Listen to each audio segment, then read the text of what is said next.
Warung soto Buminah selalu penuh. Dari pagi sampai malam, meja-meja kecil di warung semi terbuka itu nggak pernah sepi. Aroma kuah soto yang panas dan rempah yang tajam membuat siapapun yang lewat pasti menoleh. Tapi bukan cuma soal rasa. Buminah, si pemilik warung, juga jadi daya tarik utama. Buminah bukan janda biasa. Umurnya hampir kepala 5, tapi tubuhnya masih kencang, mulus, dan sintal. Baju dasternya selalu kedodoran di bagian dada, seolah sengaja memperlihatkan belahan payudara yang montok. Lelaki yang datang bukan cuma ingin makan soto, mereka juga berharap bisa disenyumin atau disapa manja sama Buminah. Kadang-kadang kalau beruntung, Buminah bisa ngajak ngobrol sampai larut.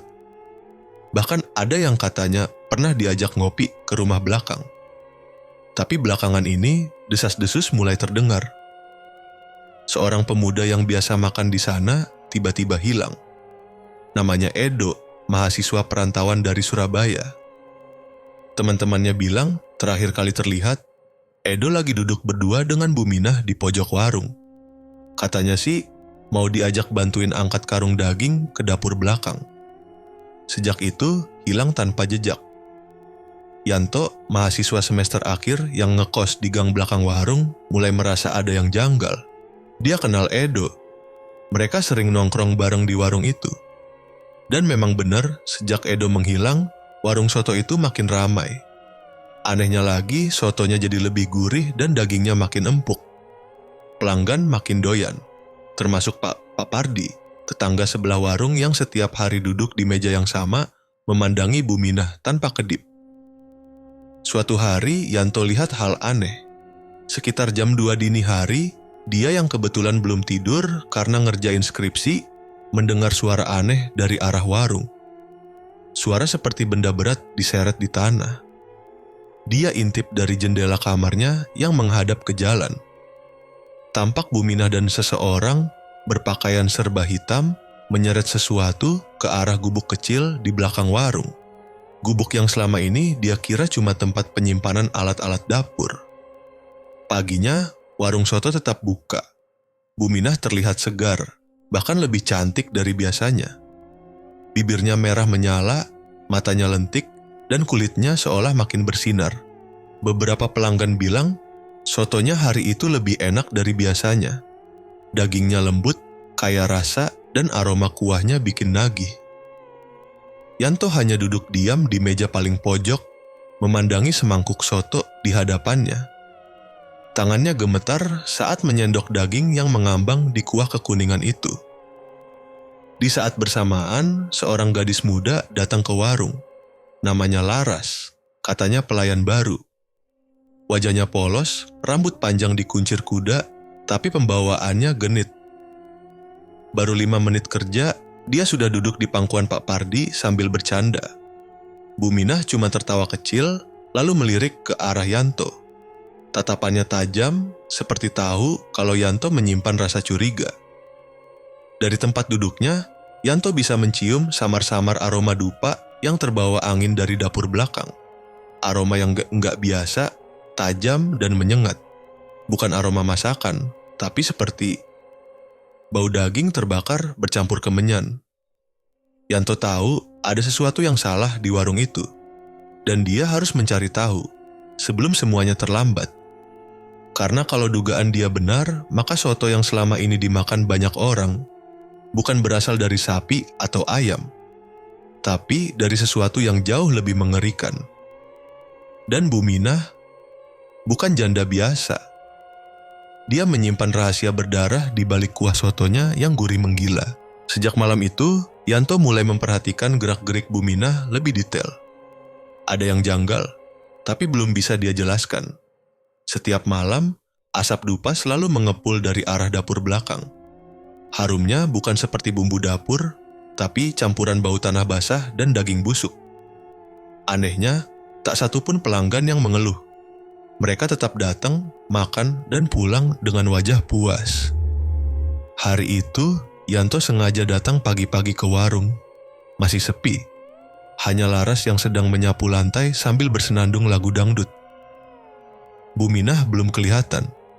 Yanto memperhatikan dapur yang pintunya setengah terbuka. Dari celah pintu, dia melihat ada karung putih besar di pojok ruangan. Karung itu tampak berat karena bagian tengahnya menggembung seperti berisi sesuatu yang besar dan lembek. "Mas Yanto, jangan ngintip dapur dong. Nanti dimarahin Bu Minah," ujar Laras sambil tersenyum genit. Bibirnya merah terang, mencolok. Iya. Iseng aja. Tadi lihat karung besar itu, isinya daging ya." Laras mendekat, suaranya diturunkan. "Katanya sih, iya, tapi aku nggak pernah disuruh buka. Bu Minah yang selalu olah sendiri. Aku cuman bagian bersihin meja sama layani tamu." Yanto mengangguk pelan. Makin penasaran, siangnya warung mulai ramai. Pelanggan datang silih berganti. Ada yang pakai seragam PNS, ada sopir truk, bahkan polisi setempat pun sering mampir. Mereka duduk, makan, lalu pulang tanpa banyak bicara. Semua fokus menikmati soto. Tapi Yanto memperhatikan satu hal yang tak biasa. Setelah makan, rata-rata pelanggan laki-laki jadi lebih mesum. Ada yang mulai godain Laras terang-terangan, ada juga yang matanya tak lepas dari tubuh Bu Minah yang hari itu mengenakan daster ketat warna merah marun. Seolah soto itu memicu birahi. Malamnya, Yanto kembali menyaksikan keanehan. Dari jendela kos, dia melihat Bu Minah keluar rumah mengenakan pakaian serba hitam. Di tangannya, membawa baskom besar berisi entah apa. Dia berjalan pelan ke arah gubuk belakang warung. Di sana, lampu temaram menyala. Tak lama kemudian, terdengar suara berisik, seperti suara gergaji. Yanto tercekat, jantungnya berdetak kencang. Dia hampir saja keluar dari kamar, ingin mengecek langsung, tapi takut. Otaknya sibuk memikirkan kemungkinan terburuk. Mungkinkah benar ada yang dikorbankan? Keesokan harinya, soto yang disajikan berbeda. Warnanya lebih pekat, aroma rempahnya tajam, dan rasa dagingnya lebih empuk dari biasanya. Yanto hanya menyendok kuahnya sedikit, lalu berhenti. Dia merasa mual. Entah kenapa, bayangan suara gergaji tadi malam terus terngiang di kepala. Di meja seberang, Pak Pardi duduk seperti biasa. Tapi kali ini, dia tak banyak bicara. Matanya merah dan ada bekas cakaran di lehernya, seperti bekas tangan seseorang. Yanto sempat bertanya, "Pak, kenapa lehernya?" Pak Pardi menjawab pelan, "Kebanyakan mimpi aneh, Mas. Kayak dicekik sama perempuan. Bangun-bangun udah kayak gini." Yanto terdiam. Firasat buruk makin menguat. Ada sesuatu yang salah. Dan semuanya bermula dari soto itu.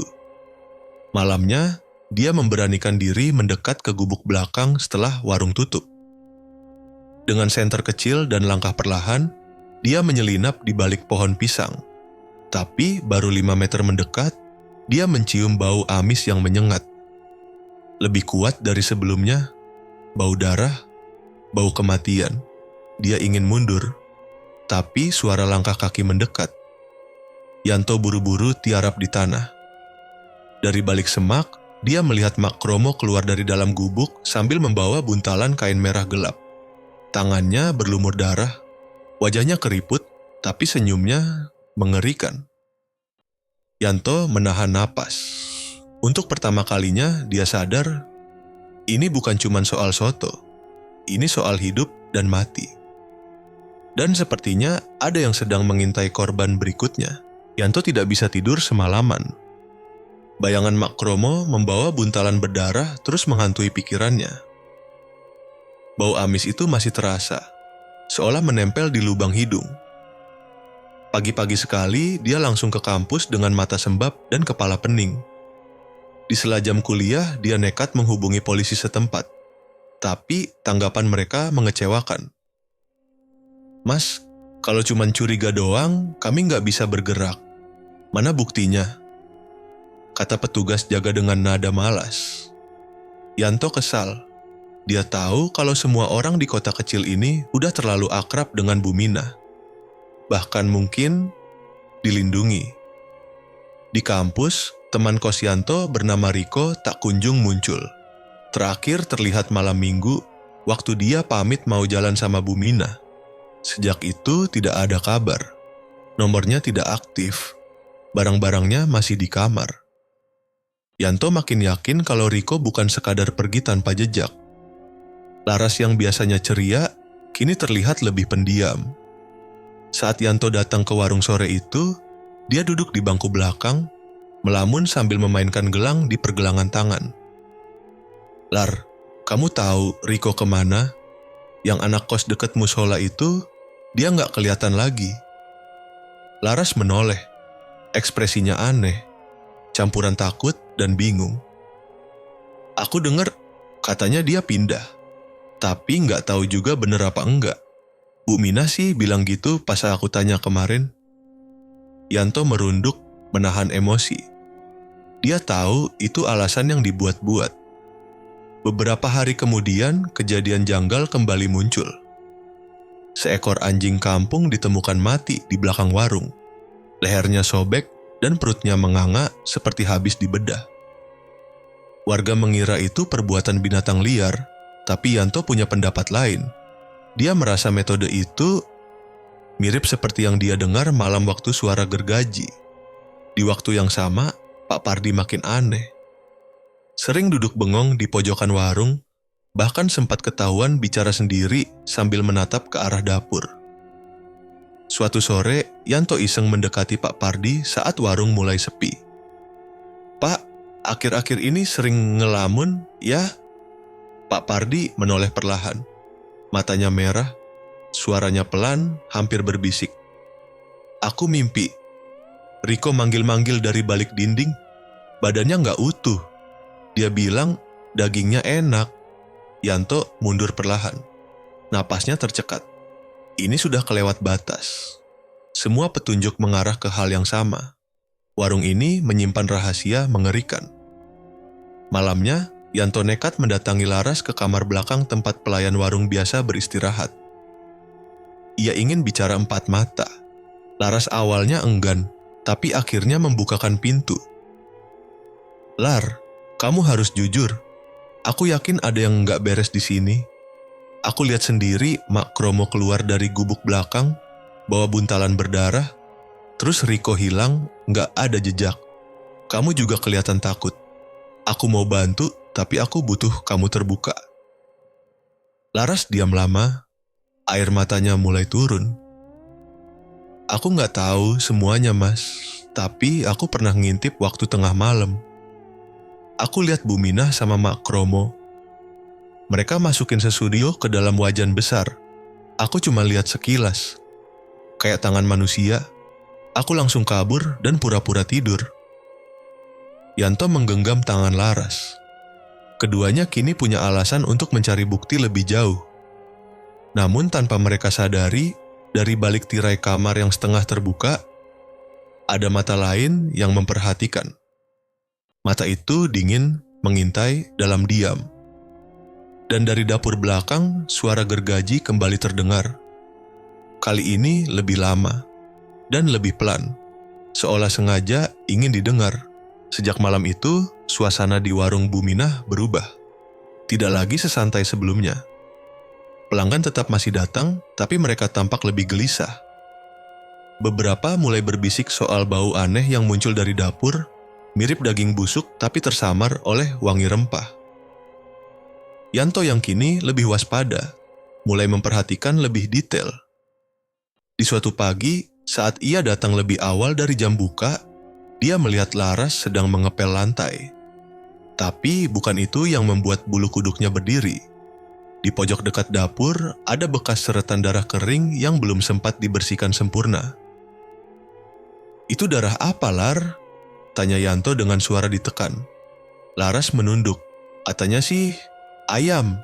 Tapi aku yakin bukan. Bau amisnya beda. Lebih tajam. Yanto mencatat semua kejadian itu di buku kecilnya. Dia tahu waktunya semakin sempit. Karena kalau benar Bu Minah terlibat pesugihan, maka tumbal berikutnya pasti akan diambil lagi. Dan bisa jadi itu dirinya. Puncaknya terjadi malam Jumat. Laras, yang tinggal di kamar belakang, mendengar suara tangisan lirih dari arah gubuk belakang. Suaranya seperti anak kecil yang memanggil-manggil ibunya. Tapi, anehnya, saat Laras mengintip lewat celah jendela, gubuk itu kosong. Tidak ada siapapun. Tapi suara itu tetap terdengar. Bu, bu, tolong, sakit, lirih, seperti dari perut bumi. Esok paginya, ada kejadian lebih mengerikan. Salah satu pelanggan tetap, Pak Dul, ditemukan meninggal dunia di pinggir sungai, tak jauh dari warung. Tubuhnya membiru, mata melotot, dan lidah menjulur panjang. Polisi datang, tapi cepat-cepat menutup kasusnya sebagai serangan jantung. Padahal warga yang pertama menemukannya bersaksi melihat luka tusuk kecil di punggung Pak Dul.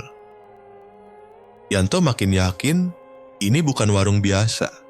Ini ladang pembantaian. Laras pun mulai sering mengalami mimpi buruk. Dalam mimpinya, dia melihat dirinya sedang memasak daging, tapi saat dituang ke mangkuk, isinya berubah jadi potongan jari manusia, lengkap dengan kuku yang masih kotor. Dia terbangun dengan keringat dingin dan tangannya gemetar hebat. Sementara itu, Buminah semakin terlihat mencurigakan. Pakaian-pakaiannya makin terbuka, seakan sengaja mengundang siapa saja yang lewat. Tapi di balik senyumnya, Yanto bisa melihat sorot mata yang penuh tipu daya. Suatu malam, Yanto memutuskan mengintai dari semak-semak belakang gubuk. Sekitar pukul 2 pagi, Buminah muncul dari dapur membawa ember besar. Ia melangkah ke arah gubuk dengan langkah pelan, tapi mantap. Yanto hampir menahan napas saat melihat isi ember itu meneteskan cairan merah. Tangannya gemetar saat mencatat waktu dan kejadian. Begitu Buminah masuk ke gubuk, Yanto mendengar suara pintu kayu dibuka, lalu suara semacam rantai digeret. "Shh, tenang aja sayang, bentar lagi selesai. Daging kamu paling empuk." Suara Buminah terdengar jelas, lembut, tapi dingin. Yanto merasa ingin muntah. Keesokan harinya, warung kembali buka seperti biasa.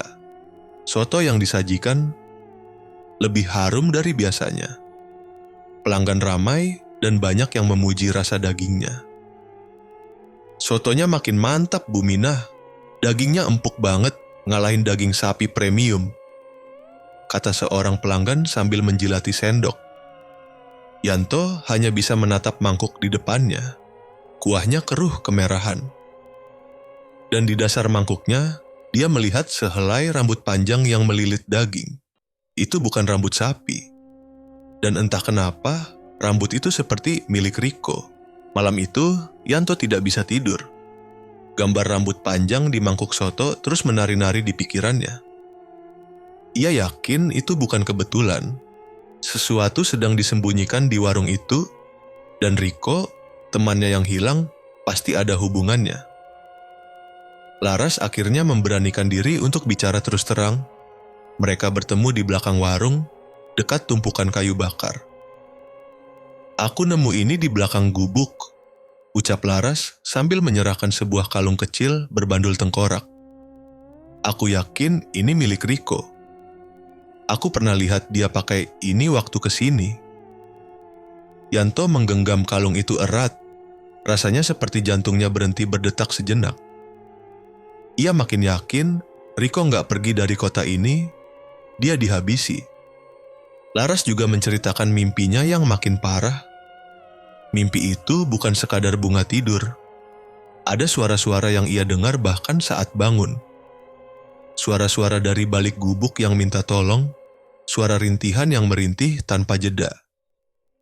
Dan yang paling mengerikan, ia mulai melihat bayangan seseorang berdiri diam di sudut dapur, meski saat itu ia sendiri. Yanto memutuskan untuk mencari tahu lebih jauh soal Buminah.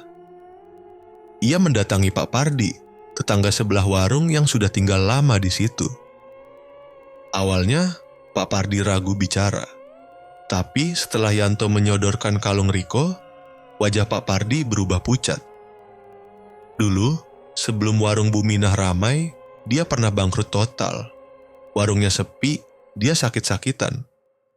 Tapi tiba-tiba, 3 tahun lalu semuanya berubah. Pelanggan datang dari mana-mana. Rasanya memang enak, tapi setiap bulan pasti ada orang hilang. Aku curiga dari dulu, tapi nggak ada bukti. Polisi pun nggak pernah serius nyelidikin. Kenapa? Katanya sih, Bu Minah itu dilindungi. Ada yang bilang dia ikut pesugihan dari Mak Kromo, dukun tua yang tinggal di ujung sungai. Katanya, selama dia kasih tumbal manusia tiap bulan, warungnya bakal terus ramai dan dia tetap awet muda. Yanto mencatat semuanya. Ia dan Laras lalu memutuskan untuk menyelinap ke gubuk malam nanti. Mereka tahu risikonya besar, tapi kalau terus didiamkan, korban akan terus bertambah.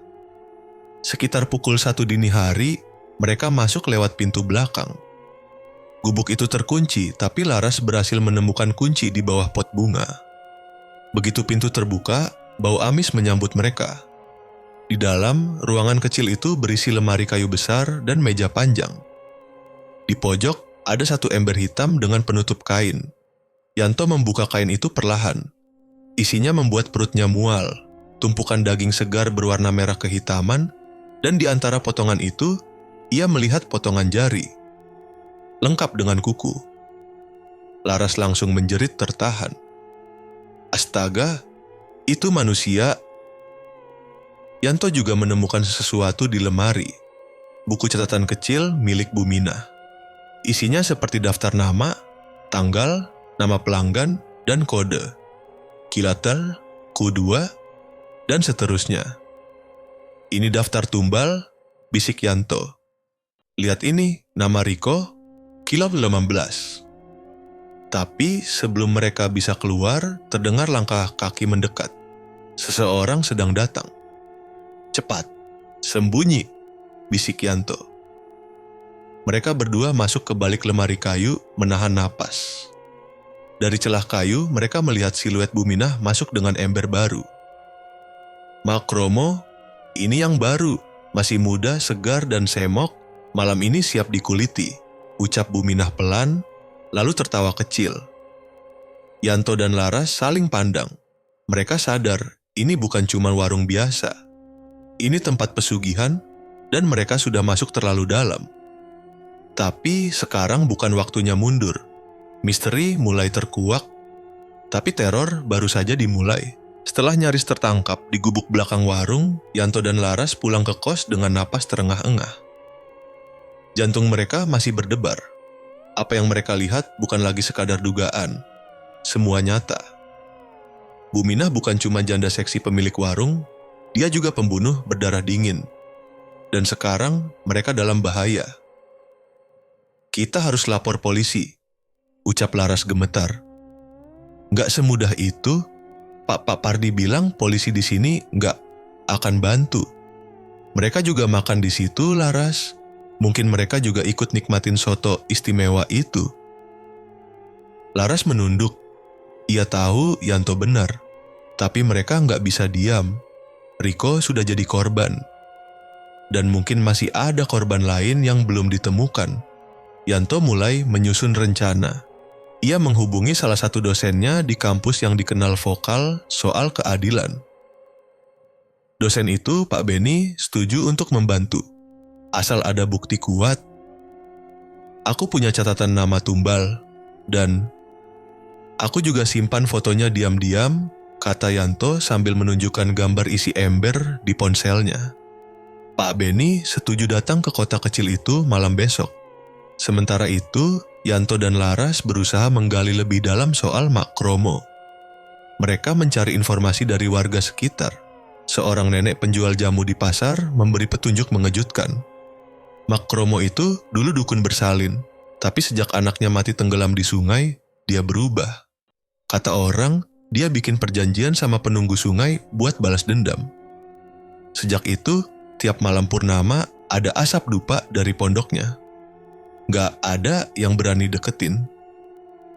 Yanto dan Laras memutuskan menyusup ke pondok Mak Kromo malam itu juga. Mereka harus tahu seberapa dalam pesugihan ini berakar. Pondok Makromo terletak di antara semak tinggi, dekat sungai yang airnya keruh dan berbau. Mereka menunggu sampai lewat tengah malam, lalu masuk dari celah belakang. Di dalam ada altar kecil penuh sesajen. Tulisan-tulisan aneh di dinding dan tumpukan tulang binatang atau manusia mereka tak yakin. Tapi yang paling mengejutkan, mereka menemukan foto-foto pelanggan Buminah dengan tanda silang merah di beberapa wajah. Ini daftar calon tumbal berikutnya, gumam Yanto. Saat mereka hendak keluar, suara berat menggema dari dalam ruangan. "Ngapain kalian di sini?" Makromo muncul dari balik tirai dengan mata merah menyala. Tubuhnya kurus, kulitnya penuh kerutan dan luka seperti luka bakar lama. "Anak-anak kota kayak kalian suka ikut campur urusan yang bukan tempatnya," geramnya. Laras hampir menjerit, tapi Yanto menarik tangannya dan berlari keluar. Makromo mengejar dengan langkah pincang, tapi cepat. Mereka hampir terpeleset masuk ke sungai, tapi berhasil naik ke jalan setapak dan lari ke arah pemukiman. Napas mereka hampir habis, tapi mereka berhasil selamat malam itu. Besok paginya Pak Benny datang. Mereka menyerahkan semua bukti, foto, catatan, bahkan rekaman suara dari ritual Makromo yang sempat direkam dari luar pondok. "Ini cukup untuk digoreng di media sosial. Kita viralkan," kata Pak Benny. Tapi sebelum sempat diunggah, HP Yanto tiba-tiba mati total. Semua file hilang. "Kok bisa? Aku juga nggak bisa buka file di ponselku," kata Laras. Pak Benny mencoba laptopnya tapi mendadak layar biru. Semua bukti lenyap. Mereka saling pandang. Entah karena kekuatan gaib atau sabotase, kini mereka kembali ke titik nol. "Kita harus langsung tangkap Buminah. Kita paksa dia ngaku," desak Laras. Yanto mengangguk. Mereka sudah tak punya waktu. Dan sekarang, satu-satunya cara melawan langsung ke sumbernya. Perang dimulai malam ini. Malam itu, warung soto Buminah tampak lebih sepi dari biasanya. Lampunya temaram, angin berembus dingin dari arah sungai, membawa bau amis yang menyengat. Yanto dan Laras berdiri di seberang jalan, memperhatikan warung dengan wajah tegang. Mereka menunggu waktu yang tepat. "Kalau kita salah langkah, kita bisa nggak pulang malam ini," gumam Yanto. "Tapi kalau kita diam aja, makin banyak yang jadi korban," balas Laras. Yanto menarik napas panjang. Mereka melangkah menyelinap lewat samping warung, melewati dapur yang kosong. Anehnya, warung itu seperti sudah tahu mereka akan datang. Tak ada pelanggan, tak ada suara. Hanya aroma kuah soto yang makin pekat dan suara air menetes dari arah gubuk belakang. Mereka membuka pintu pelan-pelan.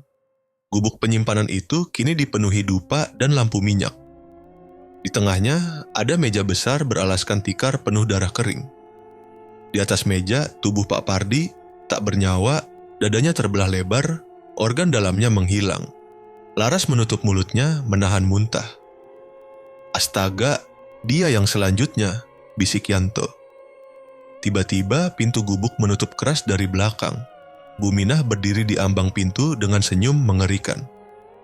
Di tangannya, sebilah pisau panjang masih basah oleh darah. "Kalian nggak tahu kapan harus berhenti ya?" Suaranya pelan tapi dingin. Makromo muncul dari balik dinding bambu, membawa kendi hitam. Wajahnya lebih menyeramkan dari sebelumnya. Kali ini, matanya benar-benar merah menyala. Di lehernya tergantung kalung berisi jari-jari manusia. "Waktunya panen jiwa, darah muda, daging segar," gumam Makromo sambil tertawa pelan. Yanto dan Laras mundur, tapi ruangan itu terkunci. Dupa semakin mengepul. Pandangan mereka mulai kabur. Laras terhuyung, hampir jatuh.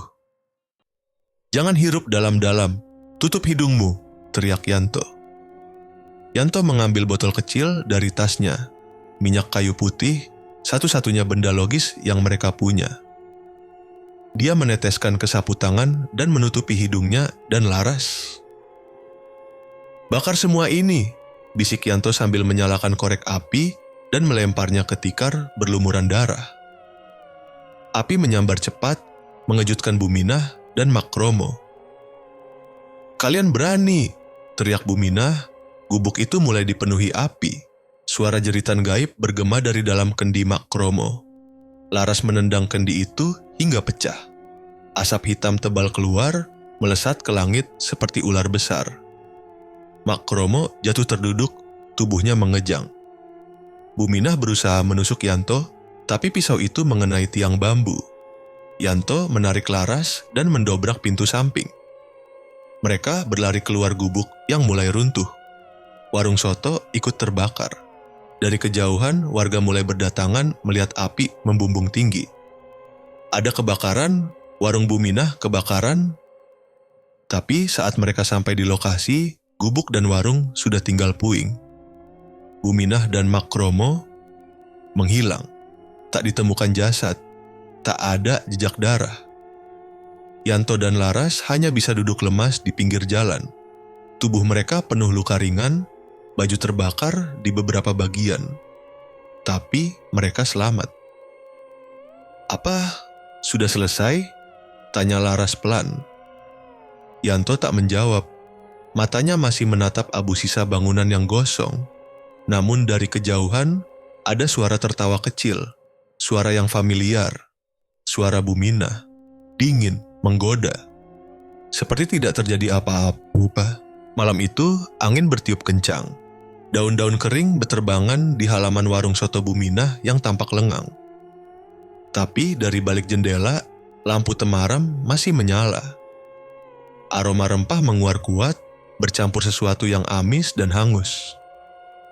Yanto, Laras, dan Pak Beni berdiri di seberang jalan, menyusun napas terakhir sebelum bergerak. Tanpa bukti digital, satu-satunya cara untuk membongkar semuanya adalah menangkap Buminah basah-basah saat sedang melakukan ritual atau memasak soto tumbal itu. Aku masuk dari belakang. Laras tetap di depan, pura-pura mau beli soto. Pak Bebeni jaga di samping, kalau ada apa-apa langsung masuk, kata Yanto pelan. Laras mengangguk. Ia menggulung lengan bajunya, memasang wajah ceria seperti biasa. Ia masuk ke warung dengan langkah ringan meski kakinya gemetar. "Malam Buminah, masih buka kan? Aku lapar banget." Buminah berdiri di balik meja, senyumnya seperti biasa, manis tapi mencurigakan. "Masih, sayang, duduk aja, soto baru matang. Kamu suka yang panas-panas kan?" Di belakang warung, Yanto menyelinap masuk lewat pintu kayu yang mengelupas. Ia sudah hafal jalur menuju gubuk rahasia.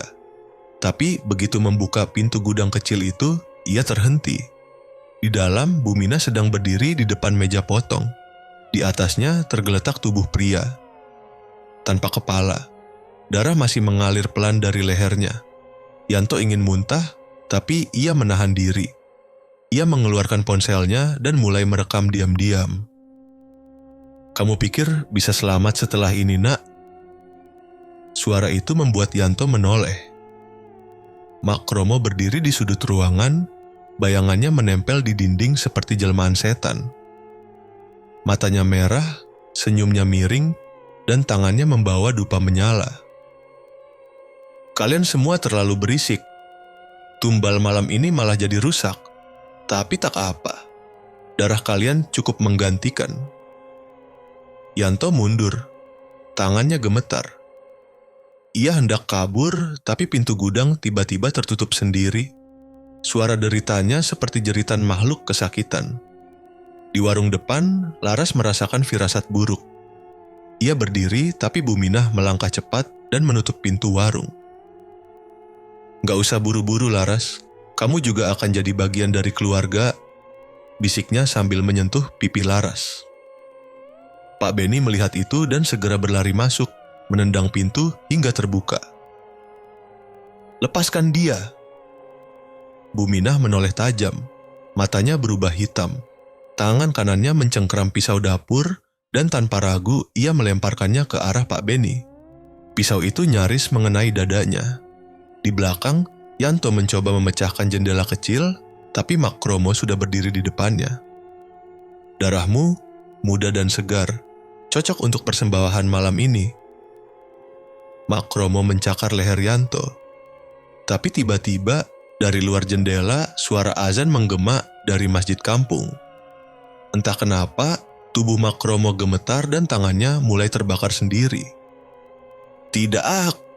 Yanto tak menyia-nyiakan kesempatan.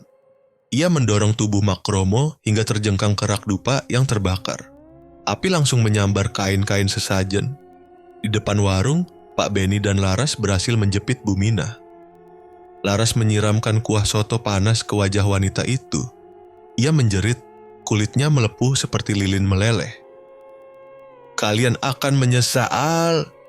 Buminah melarikan diri ke belakang, tapi hanya menemukan gubuknya dilalap api. Makromo terkapar, tubuhnya mengepul. Yanto, penuh luka di lengan, menyeret diri keluar. "Cepat, kita harus pergi sebelum tempat ini meledak." Mereka bertiga keluar dari warung, berlari menuju jalan utama. Di belakang mereka, gubuk terbakar dengan suara ledakan kecil. Asap hitam mengepul ke langit. Tak ada polisi, tak ada warga. Semua seolah menutup mata. Tapi malam itu kejahatan sudah mereka lawan.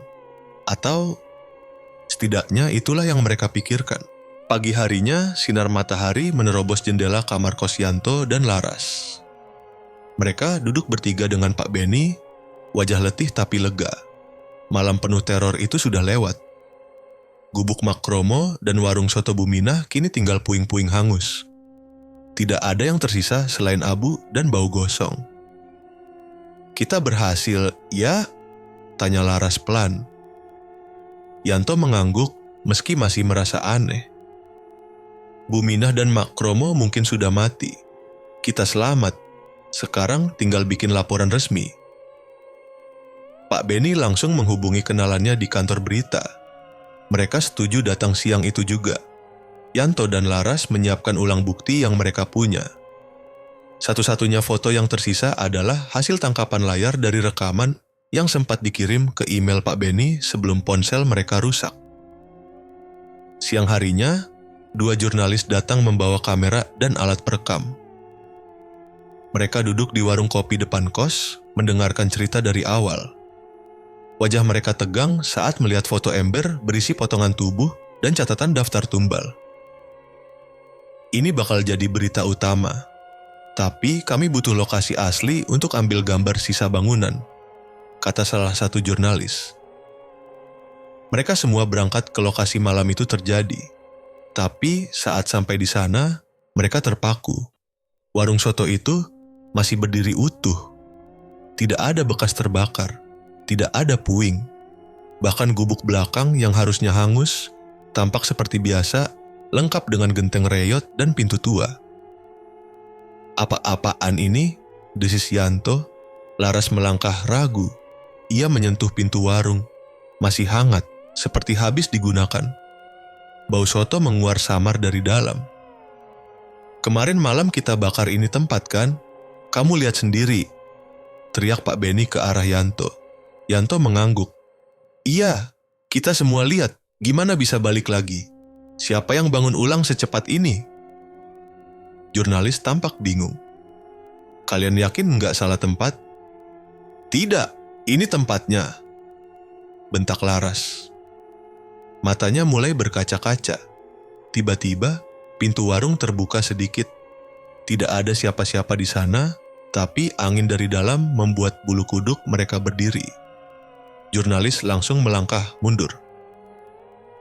Saya rasa kami cukup sampai di sini. Kami nggak bisa terusin liputan ini," kata salah satu dari mereka, suaranya gemetar. "Ini di luar logika." Mereka pergi tergesa-gesa, menyisakan Yanto, Laras, dan Pak Beni yang berdiri terpaku di depan warung soto yang seharusnya sudah tidak ada. "Ini bukan sekadar warung pesugihan. Ini tempat kutukan," bisik Pak Beni akhirnya. Malam itu mereka pulang tanpa hasil. Tidak ada berita. Tidak ada laporan polisi. Dan anehnya, warga sekitar bersikap seolah tidak pernah terjadi apa-apa. Warung Buminah masih ada tuh. Enak sotonya mas, tapi sekarang cuma buka malam doang, kata tukang parkir dengan senyum biasa. Laras muntah di pinggir jalan. Yanto menariknya menjauh. Mereka sadar kejahatan itu belum selesai. Dan mungkin tidak akan pernah selesai. Tapi untuk sekarang, mereka hanya bisa diam. Karena konfrontasi mereka ternyata bukan akhir dari segalanya. Hanya penyelesaian palsu. Malam itu, Yanto, Laras, dan Pak Beni berkumpul di sebuah warung kopi kecil. Mereka mencoba melupakan kejadian mengerikan yang baru saja terjadi. Namun, perasaan aneh masih menyelimuti mereka. Sesuatu yang tidak bisa mereka jelaskan. Sebuah ketakutan yang muncul begitu saja, meskipun mereka sudah meninggalkan warung soto yang terbakar. "Kita sudah selesai kan?" tanya Laras, mencoba meyakinkan dirinya sendiri. Yanto mengangguk, tapi wajahnya menunjukkan kegelisahan. "Aku nggak tahu. Ada yang aneh. Kenapa setelah kita pergi, semuanya jadi seperti tidak pernah terjadi?" katanya pelan. Pak Beni yang duduk di samping mereka mengernyitkan dahi. "Gue juga merasa begitu. Ini bukan cuma soal warung itu. Ada yang lebih besar." Mereka berpikir sejenak, mencoba mencari jawaban atas rasa bingung yang mencekam. Lalu tiba-tiba suara ponsel Yanto berdering. Itu adalah pesan dari nomor yang tidak dikenal. Masih belum selesai, Yanto menatap layar ponselnya, detak jantungnya terasa semakin kencang. "Siapa ini?" gumamnya. Laras mengambil alih ponsel itu, membuka pesan tersebut. Tapi hanya ada gambar yang tersimpan di galeri. Gambar itu menunjukkan warung soto Buminah yang masih utuh, meskipun seharusnya sudah hancur terbakar. Gambar itu disertai pesan lain. "Kalian belum tahu siapa yang sebenarnya membakar." Yanto merasa mual. Ia melemparkan ponsel itu ke meja. "Ini nggak mungkin. Kita sudah melihat semuanya dengan mata kepala sendiri. Warung itu hancur," teriaknya. Namun, Pak Beni diam sejenak, lalu berkata dengan nada berat, "Ada yang lebih buruk dari itu, lebih dari yang kita pikirkan." Ia lalu mengeluarkan selembar kertas yang tiba-tiba ada di tangannya. Kertas itu terlihat usang dan penuh tulisan tangan yang tidak terbaca dengan jelas. Tapi, di bagian bawahnya ada sebuah tanda tangan yang familiar. Buminah. "Ini dari warung itu kan?" tanya Yanto. Pak Beni mengangguk pelan. "Ya, gua menemukan ini di ruang belakang warung sebelum kita bakar. Gua kira kita sudah menamatkan cerita, tapi sepertinya kita salah." Laras menatap kertas itu dengan ketakutan. "Apa maksudnya?" Pak Beni terdiam sejenak, kemudian melanjutkan, "Sebelum kita bakar warung itu, Buminah sempat bilang sesuatu yang nggak gue pahami saat itu. Kalau kalian memutuskan untuk mengakhiri semuanya, ingatlah, kejahatan ini nggak bisa dimusnahkan hanya dengan api." Yanto tercengang. Ia merasa ada yang salah. Kenapa Buminah bisa tahu mereka bakal membakar tempat itu? Laras merasa tubuhnya menggigil. Berarti kita nggak benar-benar menghentikan semuanya? Pak Beni hanya mengangguk perlahan. "Kejahatan itu sudah berjalan jauh, lebih dalam dari yang kalian kira. Dan mungkin Buminah nggak pernah benar-benar mati." Tiba-tiba, ponsel Yanto berdering lagi. Kali ini, layar menunjukkan pesan video. Dengan ragu, ia membuka pesan itu. Kamera menyorot ke sebuah ruangan gelap. Tampak sosok Buminah berdiri dengan senyum lebar, wajahnya kini seperti tengkorak yang hangus, matanya hitam pekat, menatap mereka dengan tatapan kosong. "Kalian masih belum paham kan?" Suara Buminah terdengar jelas, bahkan meski suaranya serak dan hampir tidak bisa dipahami. Kalian sudah masuk ke dalam kutukan yang lebih besar. Setiap langkah yang kalian ambil hanya membawa kalian lebih dekat ke dalam lingkaran ini. Di belakang Buminah, terlihat bayangan gelap yang bergerak perlahan. Suara tertawa yang mengerikan mulai terdengar. Laras terjatuh ke kursi, mulutnya kering. Tidak, ini tidak bisa terjadi. Yanto menarik napas panjang. Matanya terbelalak. Itu bukan Buminah, tapi sudah terlambat. Ponsel Yanto tiba-tiba mati. Di luar jendela, langit berubah menjadi gelap. Suara-suara aneh terdengar dari luar, seperti ada sesuatu yang merayap mendekat. Sekarang, mereka sadar bahwa mereka belum keluar dari lingkaran kegelapan yang dimulai di warung soto itu.